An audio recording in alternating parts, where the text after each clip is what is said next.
Which offensive player will benefit the most from an outstanding season, if he has it, by Nico Iamaleava? Which player will benefit the most? I drew the long straw, so I got to go first at the 3:45 a.m. production meeting, and I went with Brew McCoy. A very close second would be a guy in Dante Thornton that I think is going to be the comeback player of the year. What say you, Caleb? You have the tougher challenge because I think Brew McCoy is the obvious answer. Well, Brew McCoy is good in his own right. Very true. And he looked great with Hendon Hooker, and he would have looked great with Joe Milton. So which player is going to be benefit the most? I'm going to go the whole tight end room. And this is and I say that because we're not exactly sure who Tennessee will use as their primary receiving tight end just yet. But I think the whole tight end room is where I'm going to go because I think the entire tight end room, they utilized them a couple of years ago when Princeton Fant and Jacob Warren complemented each other. And I think they have enough bodies now to figure out a rotation like that this year. I mean, they had it last year too, I guess, with McCollum Castles and Warren. But I think the reason it's a big deal is because Milton had the worst touch on it. Joe Milton had the worst touch on any throw you could ever make over the middle. And Hendon Hooker, for all of his greatness, guys, he actually struggled with these short routes over the middle. So the tight ends couldn't thrive as much in Josh Heupel's system as you might expect. Nico showed a lot in terms of his ability to get the ball to the tight ends in the Citrus Bowl. He's very accurate over the middle. He's got nice touch. I think McCallum Castles was his best receiver against Iowa in the Citrus Bowl. Now, part of that is the 4-2-5 bear defense that Iowa played, left a lot of room open for the tight ends, but Joe Milton wouldn't have been able to make those throws, and Hendon Hooker may not have been able to make those throws. So I think when teams are starting to sell out to take away the deep ball, you're going to see so many passing lanes open for the tight ends, and they got some athletes out there now that could probably make a lot of plays. All right, portions of the program, including today's tough question, brought to you by Don Self, our State Farm agent in Chattanooga. Go to donself.net, donself.net. I know that everybody wants the best prices, but when you make that claim, you want to make sure it's paid off in a speedy manner. So that's Don Self, donself.net, right down below, donself.net. Bruce, kind of an easy cop-out answer. The guy that Dante Thornton, the guy, though, that I want to discuss for a moment is Dante Thornton. We're going to get to Brew McCoy in our countdown of most important players coming out of spring. Hit that like and subscribe button. We greatly appreciate that. Take that second. Thank you so much. If you haven't subscribed yet, we're about at 5K, and we're excited. Dante Thornton, though, I said it earlier this segment, he's going to be the most improved player of the year. I firmly believe that. And I don't really even know who's a close competitive candidate for that, except for Keenan Pili. Anybody else out there? Yeah, and Keenan Pili was hurt. I mean, if Andre Carrick lives up to his hype, he might be the most improved player at left guard this year. We could talk about that, but I mean, Tennessee as we talk about it, they got hit badly with the injury bug last year. Now that you wonder, is that Josh Heupel and lack of conditioning, or was it just kind of a bad break? Looking back, because Brew McCoy went down, Cooper Mays went down, Javonte Spraggins went down, Dante Thornton went down, and I'm barely out of the offensive side of the ball right there. Joe Milton played hurt for parts of the season. So Dante Thornton is a good one. I was highly critical of Dante Thornton at the beginning of last year, but there were reports of him being injured. He was still trying to figure out the offense. The reason I have a hard time with Dante Thornton is I think he's going to be in the rotation. But Dave, I'm making a bold prediction that I think Mike Matthews is going to be the other right out this year opposite Thornton. I think Mike Matthews is a guy that, it's what I was saying about Thornton 2 years ago when he transferred from Oregon, but I think Mike Matthews is a guy that they can't resist getting out on the field even as a true freshman. I think they're going to want to get him the ball as much as possible. Well, which will take reps away from Thornton. He's on that billboard. Which falls benefit the most from Nico? Right now, it's 50% Brew, 17% everybody split Dante. Slot receivers and the tight ends. We didn't talk much about the slot receivers, but could that become the go-to position?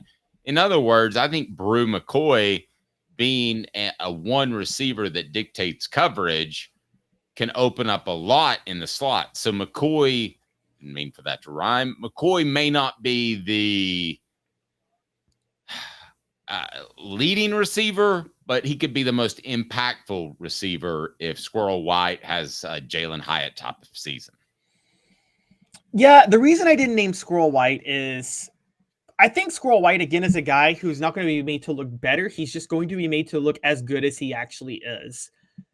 Sure. And that is, I know that sounds like such a shot at Joe Milton. I know it's hard to not take these shots, but guys, Joe Milton had trouble over the middle, which also hurts slot receivers. I'm not saying anything. I have taken my medicine. I have moved on until I write the Joe Milton book 25 years later.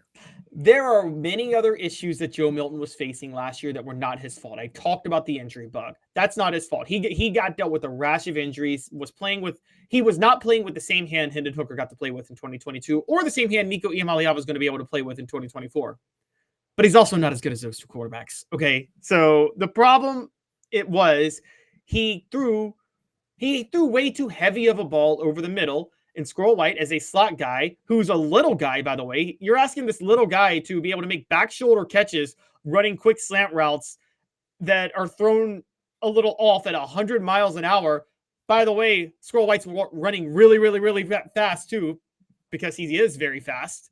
So that was very difficult to do. I think this year Squirrel White will just reach what we expect him to reach and what he's good enough to reach. I think Dante Thornton is a guy that will actually be made to look better than he is because of Nico Iamaleava. And I say the same with the tight end room. I think of one of the ways I bring it back, Dave, is NFL. Reggie Wayne, good receiver in his own right? He would have been good anywhere. But absolutely. But are you going down the lines of Peyton Manning made him that much better?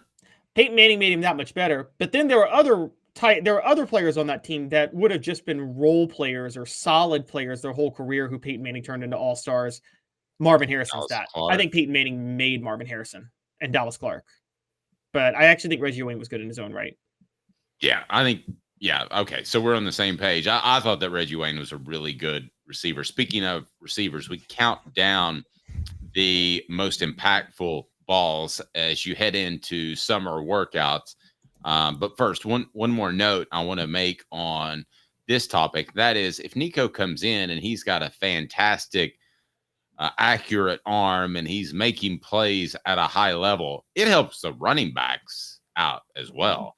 It helps them out immensely to open things up because they were facing a much different tackle box last year than they were in 2022. Much different, much more loaded, much more stacked. And I don't believe they're going to see that this year. Yeah, but they still ran the ball well last year. I think, I agree. It's going to help the running backs a lot. The only thing I will say is that I think a lot of times the running backs are used to open up the passing game in Heupel's system. It just doesn't look like that, because of how much tempo he runs and how often he airs it out. But I agree. It could help the running backs, and it's going to be needed to help the running backs. But it could also, it could expose certain running backs too.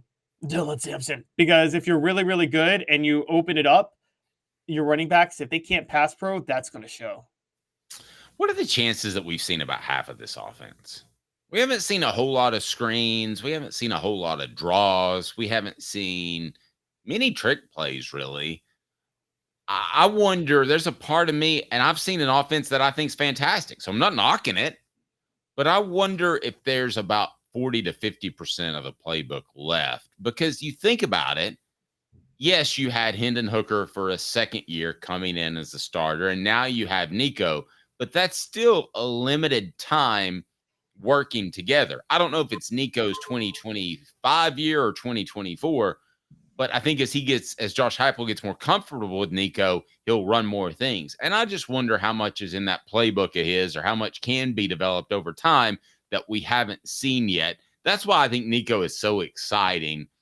As excited as you've been for Tennessee football and this offense, it can be that much better than it was in 2022. I believe Nico brings that to the table. I'm going to break from you. I think we've seen 100% of this offense. We just haven't seen all 100% together at one time. Because a lot of what you're talking about that we didn't see, remember, they ran a lot of that with Hendon Hooker in 2021 when Javonte Payton was the other receiver opposite Cedric Tillman. They were able to run a lot more screens and draws and things like that. So I think with Nico, I guess the best comparison at a totally different time, but, with Peyton Manning, they ran a pro-style offense. With T. Barton, they wanted to be a more conservative, run-oriented offense. But then there was Heath Schuler, and they just totally ran both to the fullest extent, didn't they? I mean, that 93 offense was the most multi-set offense in college football ever at that time, wasn't it? With Heath Schuler? Yes, absolutely. Absolutely. Yeah. So I think that's what they're going to start to do with Nico here, is they're going to take elements that they've run in 2021 and 2022, because we saw a lot of long screens last year, in case you forgot, because somebody couldn't throw much more than that. But I think we are going to see this. We're going to see the offense run probably to as closer to its full extent this year than we've seen ever before, particularly even in 2022. And everybody's forgetting this. Cedric Tillman getting hurt in 2022 did a number on Tennessee on that offense. It really did. And that actually limited Josh Heupel's playbook. Now, it didn't matter. They were still great. They had Jalen Hyatt, and he stepped up in the slot. But the truth of the matter is, we actually didn't see what that offense could have been if Cedric Tillman and Brew McCoy were playing opposite of each other, fully healthy. Very true.